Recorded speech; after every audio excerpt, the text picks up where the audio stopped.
আসসালামু আলাইকুম, শাপলা রান্নাঘরে সবাইকে স্বাগতম। আজকে রান্নার বিষয় বলবো না, আজকে একটু আমার মনে অনেক কষ্ট হয়েছে, সেগুলো আপনাদের সাথে এখন আমি শেয়ার করছি। সবাই শুনে কমেন্ট লাইক দিয়ে যাবে আর সাবস্ক্রাইব করে যাবে। যত আপন লোক ছিল একে একে সবাই কইল, এখন আমি শুধু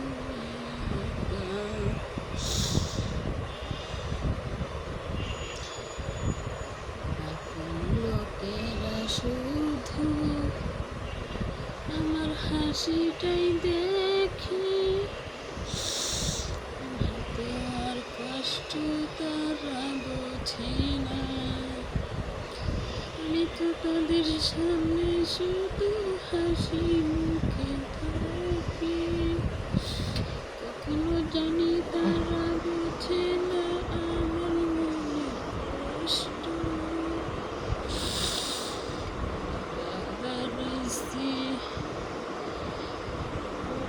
যে বছর হলো প্রায় একই যুগ, যার বাবা নাই সেই শুধু বোঝে যাদের বাবা আছে তারা বাবাকে অনেক সম্মান করিবেন। বাবা হচ্ছে বট গাছের ছায়া, বাবা না থাকলে দুনিয়াতে কারো নাই মায়া। আর আমি রাজকন্যা ছিলাম, ঘরের বাড়ি এসে হইলাম আমি চাকরানি।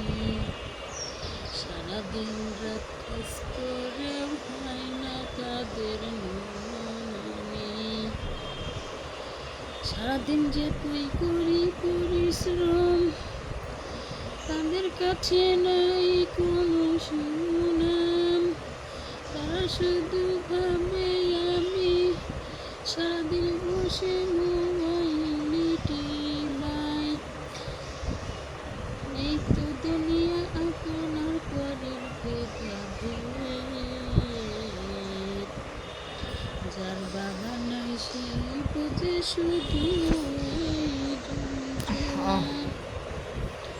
আমি তো বাবা হারাইছি বহু বছর আগে। আগে মাঝে মাঝে স্বপ্নে দেখতাম বাবা আশা ডাকে। আমার রাজকুমার একটা সন্তান, একটা মেয়ে যে রাজকুমারী পায় এটা একদম সত্য। শ্বশুর বাড়ি এসেছে সে হয় তাদের চাকরানি, তবু তাদের মন